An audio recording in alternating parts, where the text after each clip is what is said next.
प्रिय विद्यार्थियों, महर्षि Gautam senior secondary school के डिजिटल प्लेटफॉर्म पर मैं आपका हार्दिक स्वागत करता हूं। आज हम कक्षा 10 विषय संस्कृत और आज का जो हमारा प्रकरण है वो है धातु रूप। और धातु जिसे हम हिंदी में क्रिया के नाम से जानते हैं। जिस तरह से वाक्य में क्रिया सबसे ज़रूरी होती है, या मैं यूँ कहूँ कि क्रिया के बिना कोई वाक्य होता ही नहीं है। जैसे अगर हम एक वाक्यांश भी बोलते हैं, वाक्यांश का अर्थ है वाक्य का अंश, वाक्य का एक छोटा भाग। जैसे चले जाओ तो इसमें भी एक क्रिया है, उठ जाओ उसमें भी एक क्रिया है, जाओ इसमें भी एक क्रिया है। तो कहने का तात्पर्य यह है कि क्रिया के बिना वाक्य का निर्माण असंभव है। और उसी तरह जब हम हिंदी वाक्यों का संस्कृत में जब अनुवाद करेंगे तो उसके लिए हमें धातु रूपाणी यानी कि क्रिया के जो शब्द हैं वो आने अति आवश्यक है। तो आज की इस क्लास में हम इसी का अध्ययन करेंगे। तो अब अगर बात करें हम अनुवाद के लिए, सबसे पहले हमें सर्वनाम शब्दों का ज्ञान होना अति आवश्यक है। तो सर्वनाम शब्द, सर्वनाम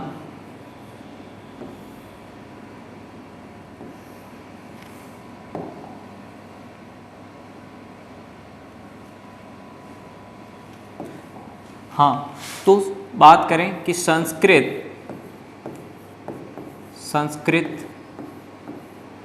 में 3 वचन होते हैं। संस्कृत में 3 वचन तथा 3 पुरुष होते हैं।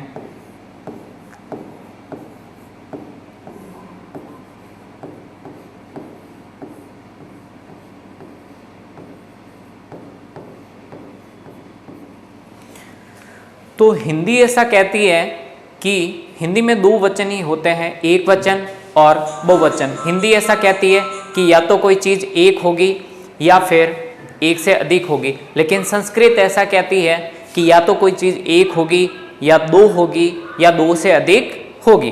तो इसीलिए संस्कृत में 3 वचन होते हैं, एक वचन, द्विवचन और बहुवचन, और 3 पुरुष होते हैं। तो 3 वचन कौन कौन से होते हैं? एक वचन,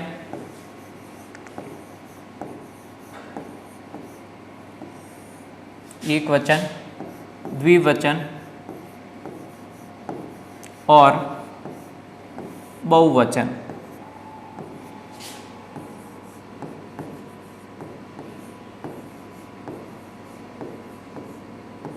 और 3 पुरुष होते हैं, प्रथम पुरुष,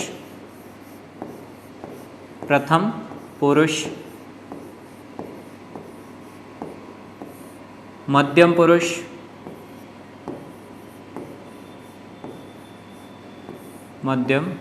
पुरुष और जो तीसरा पुरुष है वो है उत्तम पुरुष।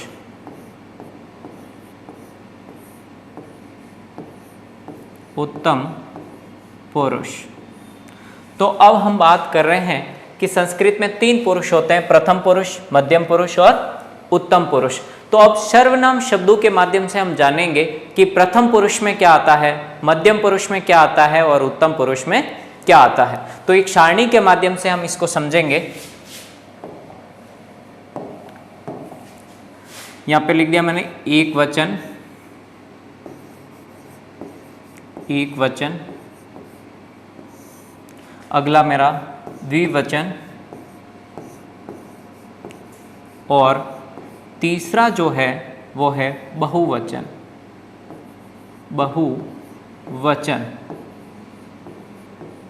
और तीनों पुरुष में आपके यहाँ लिख दूंगा, प्रथम पुरुष, मध्यम पुरुष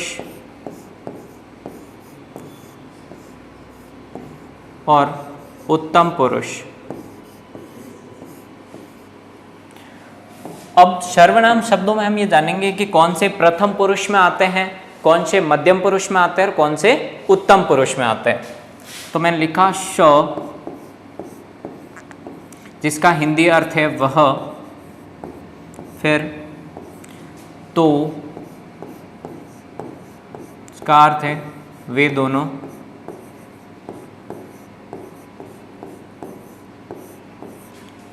फिर अगला बहुवचन ते, जिसका अर्थ है वे शब्द,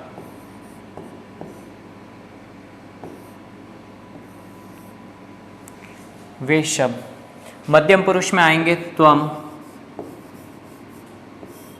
जिसका हिंदी अर्थ होता है तुम। द्विवचन में आएगा युवाम, जिसका हिंदी अर्थ होगा तुम दोनों।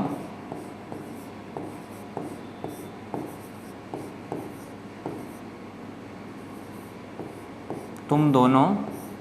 और बहुवचन में आएगा यूयम, जिसका अर्थ है तुम शब्द। यूयम, जिसका अर्थ है तुम सब।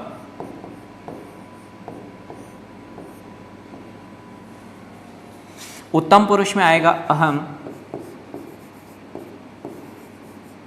जिसका हिंदी अर्थ है मैं। और द्विवचन में आएगा आवाम,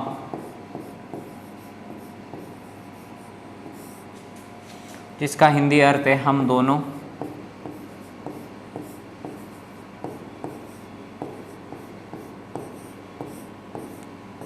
वयम का अर्थ है हम शब्द, हम शब्द। तो यहाँ पर मैंने एक सारणी बनाई है तीनों पुरुष तीनों वचन की, कि कौन सा सर्वनाम किस पुरुष में और किस वचन में आता है। तो सबसे पहले हम यहाँ से जानेंगे कि प्रथम पुरुष, मध्यम पुरुष और उत्तम पुरुष। तो इनके जो एक वचन है श, जिसके पीछे विसर्ग लगे हुए हैं, वह प्रथम पुरुष में आता है। और त्वम यानी कि तुम मध्यम पुरुष में आता है। और अहम मतलब कि मैं उत्तम पुरुष में आता है। और याद रखने का सबसे जो शानदार तरीका है वो ये है कि अहम का अर्थ होता है मैं और उत्तम का अर्थ होता है बढ़िया। तो बढ़िया तो मैं अपने आप को ही कहूँगा। फिर मध्यम का अर्थ होता है बीच में, ठीक है। तो तुम मेरे पास खड़े हो तो तुमको मैंने बीच में रख दिया। और फिर प्रथम हम जो बात करेंगे वो किसकी करेंगे, वह की, ठीक है। अहम और त्वम दोनों बात किसकी करेंगे, प्रथम पुरुष की बात करेंगे। अब अगर इनके द्विवचन की मैं बात करूं तो जो है प्रथम पुरुष के द्विवचन में आएगा तो, जिसका अर्थ है वे दोनों। और बहुवचन में आएगा ते, जिसका अर्थ है वे शब्द। फिर मध्यम पुरुष की मैं बात करूं तो युवाम आएगा द्विवचन में, जिसका अर्थ है तुम दोनों। और बहुवचन में आएगा यूयम, मतलब कि तुम शब्द। फिर उत्तम पुरुष की मैं बात करूं तो द्विवचन में आएगा आवाम, जिसका अर्थ है हम दोनों। और बहुवचन में आएगा वयम, जिसका अर्थ है हम शब्द। तो संस्कृत यही कहती है कि या तो कोई एक होगा, जैसे वह तुम मैं, ये एक वचन है। या फिर कोई दो होंगे, जैसे वे दोनों, तुम दोनों, हम दोनों। या फिर दो से अधिक होंगे, जैसे कि वे सब, तुम सब, हम सब। और हिंदी ऐसा कहती है कि या तो कोई चीज या कोई व्यक्ति एक होता है या फिर एक से अधिक होता है, ठीक है। यही फर्क है संस्कृत और हिंदी के वचन में। तो अगर हमें कहा जाए कि संस्कृत के वाक्यों का हिंदी अनुवाद करना है या फिर हिंदी वाक्यों का संस्कृत में अनुवाद करना है, तो हमारी सांसें फूल जाती हैं। लेकिन हम उन्हीं सांसों को फूलने से रोकने के लिए यहाँ पर इसका अध्ययन करेंगे और हमारा जो अनुवाद प्रकरण है वो बिल्कुल इससे सरल हो जाएगा। तो संस्कृत में अनुवाद जब हम करते हैं तो उसके लिए एक तो कर्ता यानी कि सर्वनाम शब्दों का अर्थ हमें पता होना चाहिए, और दूसरा धातु रूपाणी यानी कि क्रिया, कौन सी क्रिया कब कहाँ प्रयुक्त होगी उसका जो है वो हमें उसकी समझ होनी चाहिए, तभी हम जाकर इसका अनुवाद कर पाएंगे। तो अब हम पढ़ते हैं धातु रूपाणी।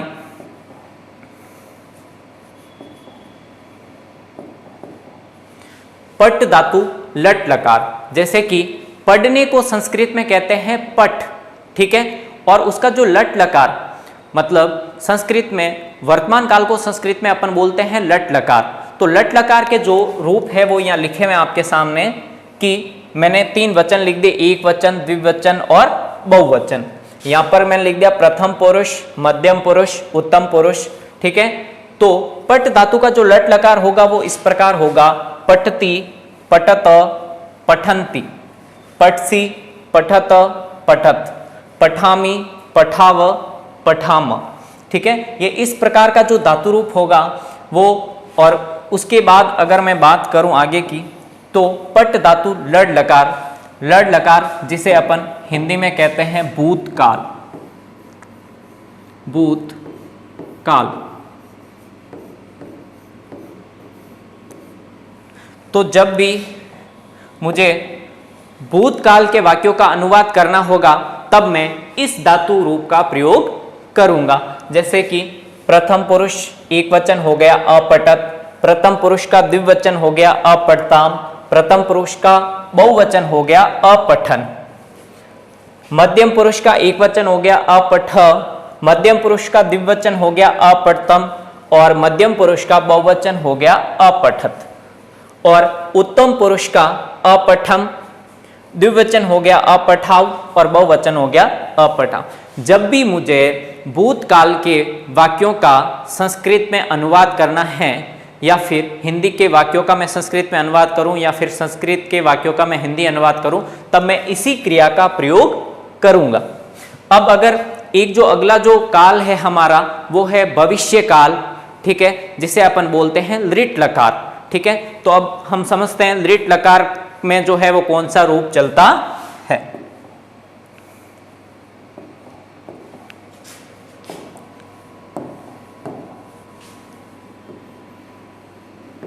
पट धातु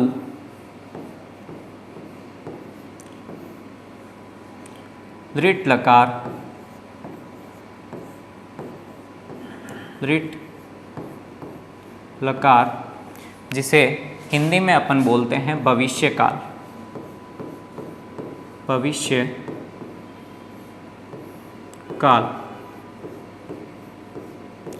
तो ये भी कर्मानुसार तीनों पुरुष और तीनों वचन में चलेगा। जैसे मैं यहाँ लिख देता हूँ, एक वचन,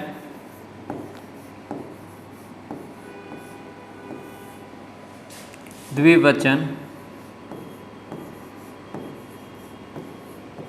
और तीसरा मैं लिख देता हूं बहुवचन।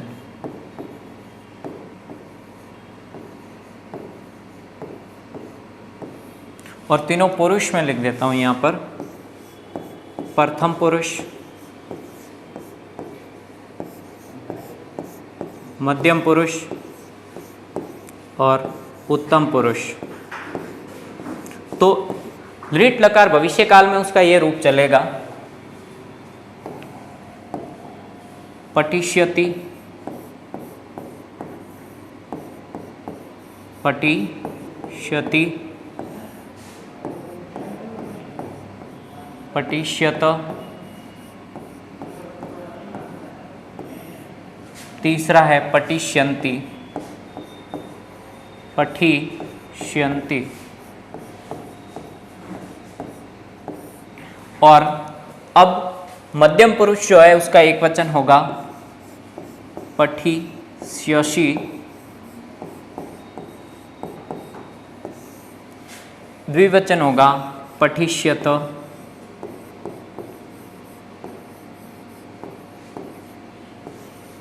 फिर बहुवचन होगा पठिष्यत।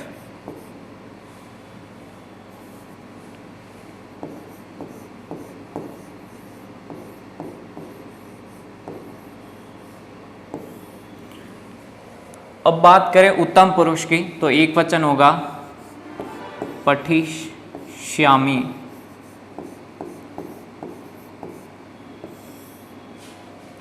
पठिष्याव,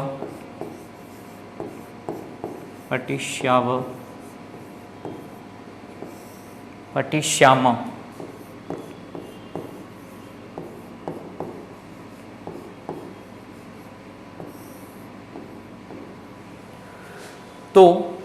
भविष्य काल यानी कि लिट लकार भविष्य काल, ये इसका रूप इस प्रकार चलता है जैसे कि प्रथम पुरुष का जो एक वचन है वो होगा पठिष्यति, द्विवचन होगा पठिष्यत और बहुवचन होगा पठिष्यन्ति। मध्यम पुरुष जो है उसका एक वचन होगा पठिष्यसि और दूसरा द्विवचन होगा पठिष्यत और बहुवचन होगा पठिष्यत। उत्तम पुरुष का एक वचन होगा पठिष्यामि, द्विवचन होगा पठिष्याव और बहुवचन होगा पठिष्याम।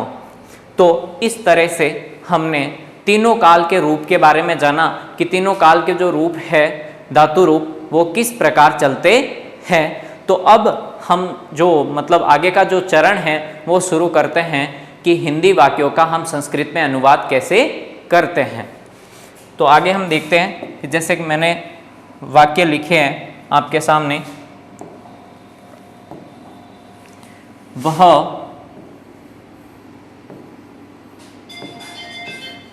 पढ़ता है, वह पढ़ता है। दूसरा मैंने लिखा वे दोनों पढ़ते हैं।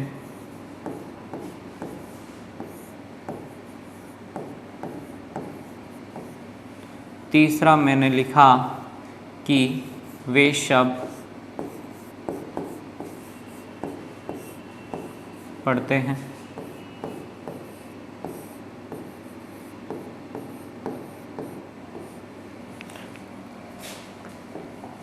तो हमारे सामने तीन वाक्य लिखे हुए हैं, वह पढ़ता है, दूसरा लिखा हुआ है, हमारे सामने तीन वाक्य लिखे हुए हैं। पहला है वह पढ़ता है, दूसरा लिखा हुआ वे दोनों पढ़ते हैं, तीसरा लिखा हुआ वे सब पढ़ते हैं। तो सबसे पहले हमें ये पता होना चाहिए कि वह को, वे दोनों को और वे सब को संस्कृत में क्या कहते हैं। और उसके बाद हमें ये पता होना चाहिए दूसरा कि यह जो वाक्य है वो किस काल के हैं, क्योंकि जिस काल का वाक्य होगा क्रिया भी उसी काल की आएगी। ठीक है, तो जिस काल का वाक्य है हम उसी काल के धातु रूप का प्रयोग करेंगे। इन दो बातों का हमें ज्ञान होना अति आवश्यक है, अन्यथा हम वाक्यों का संस्कृत अनुवाद नहीं कर सकते हैं। तो जैसा कि वह, वे दोनों और वे शब्द ये तीनों ही सर्वनाम शब्द है, और अभी हमने जो है वो सर्वनाम की सारणी पढ़ी थी यहाँ पर। तो हमने देखा था आगे कि श जो है वह जो है उसको स बोलते हैं, वे दोनों को तो बोलते हैं और वे शब्द को ते बोलते हैं। और हमें यहाँ ये भी ध्यान रखना है कि जो श है वो प्रथम पुरुष का एक वचन है और तो जो है वो प्रथम पुरुष का द्विवचन है और ते जो है वो प्रथम पुरुष का बहुवचन है। तो हम आगे देखते हैं इसका कि श जो है उसको अपन संस्कृत में बोलते हैं श, विसर्ग लग गए पीछे। वे दोनों को बोलते हैं तो और वे सबको बोलते हैं ते। अब हमने यहाँ पर ये तीनों चीजें तो यहाँ पर लिख ली है कि वह को श बोलते हैं, वे दोनों को तौ बोलते हैं और वे सब को ते बोलते हैं। अब हमने ये भी देखा है कि जो श है वो प्रथम पुरुष का एक वचन है और तो जो है वो प्रथम पुरुष का द्विवचन है और ते जो है वो प्रथम पुरुष का बहुवचन है। ठीक है, अब हम देखते हैं यहाँ पर ता है, ते है, ते है। तो जहां पर भी ता है, ती है, ते है आते हैं वो वाक्य वर्तमान काल का होता है और उसमें जो धातु रूप है वो भी लट लकार लगता है। तो पढ़ने को संस्कृत में कहते हैं पठ, पढ़ने को संस्कृत में अपन बोलेंगे पठ, जिसका अर्थ होता है पढ़ना, जिसका अर्थ होता है पढ़ना। ठीक है, तो अब धातु रूप भी हमें वही लेनी है। तो वो जो धातु रूप हमने लिखा है वो हम देखेंगे कि यहाँ पर पट धातु का लट लकारी चलेगा। तो श जो था वो प्रथम पुरुष का एक वचन था, तो यहाँ पर प्रथम पुरुष का एक वचन क्या है? पढ़ती। द्विवचन क्या है? पठत। और बहुवचन क्या है? पठन्ति। तो हम उसी तरह आगे लिखेंगे कि श जो है वो प्रथम पुरुष का एक वचन है, तो पट धातु के लट लकार में प्रथम पुरुष का एक वचन होता है पठती, श पठती। ये हमारा वाक्य जो है वो संस्कृत में अनुवाद हो गया श पठती, अर्थात वह पढ़ता है। अब मैंने देखा तो लिखा हुआ है, तो ये तो जो है वो प्रथम पुरुष का द्विवचन था, तो यहां पर पट धातु के लट लकार में प्रथम पुरुष के द्विवचन में आएगा पटत।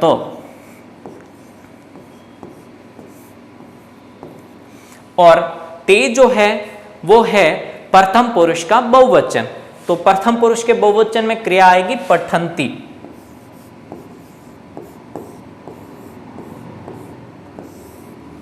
तो इसी तरह से हमने ये 3 वाक्य जो है वो संस्कृत में अनुवाद कर लिए हैं। और आगे अगर मैं लिखूं तो जैसे मैंने कुछ वाक्य और लिखे हैं आपके सामने कि तुम पढ़ते हो, तुम पढ़ते हो, तुम पढ़ते हो। अगला मैंने वाक्य लिखा तुम दोनों पढ़ते हो, तुम दोनों पढ़ते हो।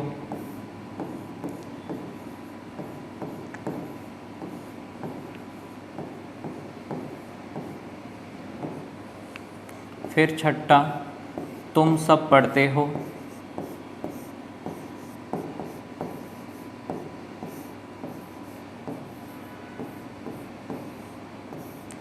तुम सब पढ़ते हो।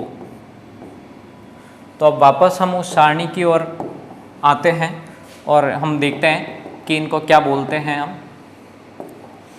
तो यहाँ पर मैंने देखा मध्यम पुरुष में क्या चल रहा है, तुम को बोलते हैं त्वम और तुम दोनों को बोलते हैं युवाम और तुम सबको बोलते हैं यूयम।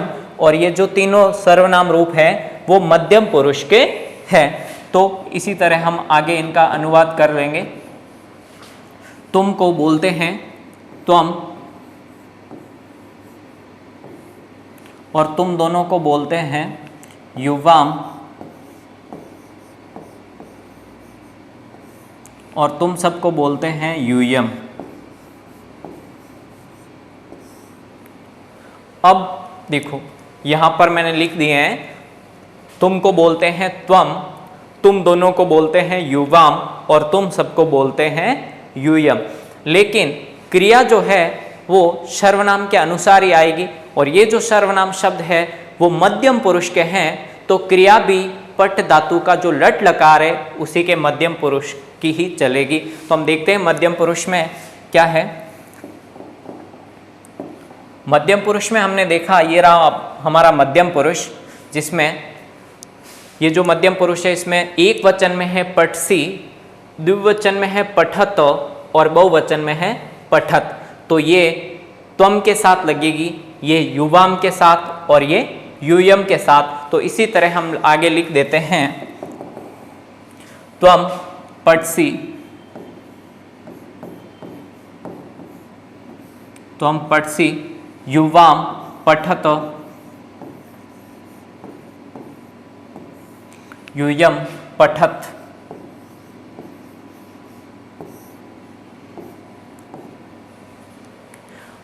अब यहां पर मैं देख रहा हूं कि जैसे हमने लिख दिया तुम पढ़ते हो त्वम पठसी, तुम दोनों पढ़ते हो युवाम पठत, तुम सब पढ़ते हो यूयम पठत। ठीक है, तो अभी जैसे संस्कृत अनुवाद करने का अगर बोला जाए कि आपको संस्कृत अनुवाद करना है तो ये बड़ा शायद भारी विषय हो सकता है आपके लिए। लेकिन यहाँ पर हम देख रहे हैं कि सिर्फ अगर धातु रूप और सर्वनाम शब्दों का अर्थ अगर हमें पता हो तो हमारे लिए कोई दिक्कत नहीं है, हम किसी भी वाक्य का संस्कृत में अनुवाद कर सकते हैं और ये किसी जंग जीतने से कम नहीं है आपके लिए। ठीक है, तो अगर मैं आगे जो वाक्य लिखूं आपके सामने,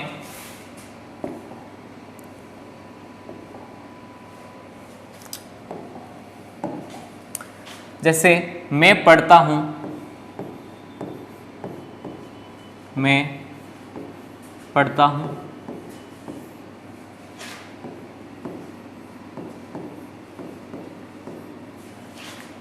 हम दोनों पढ़ते हैं।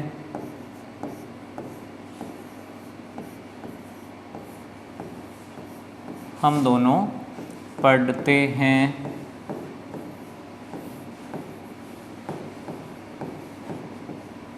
हम सब पढ़ते हैं।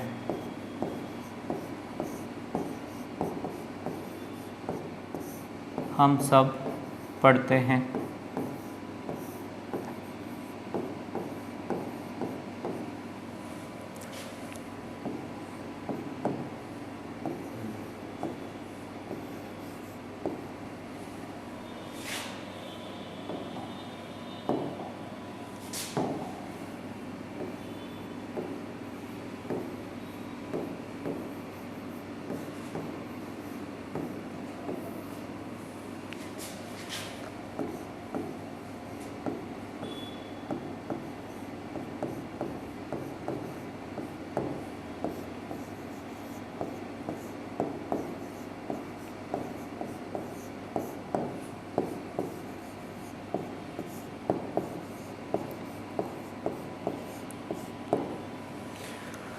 तो अभी हमने देखा कि धातु रूप हमने पढ़े। सबसे पहले हमने सर्वनाम शब्दों का अर्थ जाना और उसके बाद हमने धातु रूप पढ़े, तीनों रूप पढ़े, धातु के तीनों लकार पढ़े और तीनों लकार से जैसे मैंने 6 वाक्य बनाए उसी तरह 7वां, 8वां और 9वां वाक्य जो है इनका आप हिंदी अनुवाद, ही अनु मतलब हिंदी अनुवाद, और आप इसे संक्षिप्त में नहीं लिखेंगे अपनी उत्तर पुस्तिका में।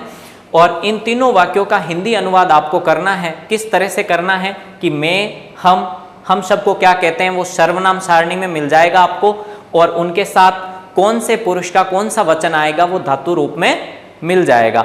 तो अब आपको 7, 8, 9 वाक्यों का हिंदी अनुवाद अपने घर पे करना है। और दूसरी बात, अभी जो मैंने आपको पढ़ाया है उसके तीनों लकार आप याद करोगे। और इसी के साथ मैं महिपाल सिंह आज की क्लास का यही समापन करता हूं और मिलते हैं अगली क्लास में। तब तक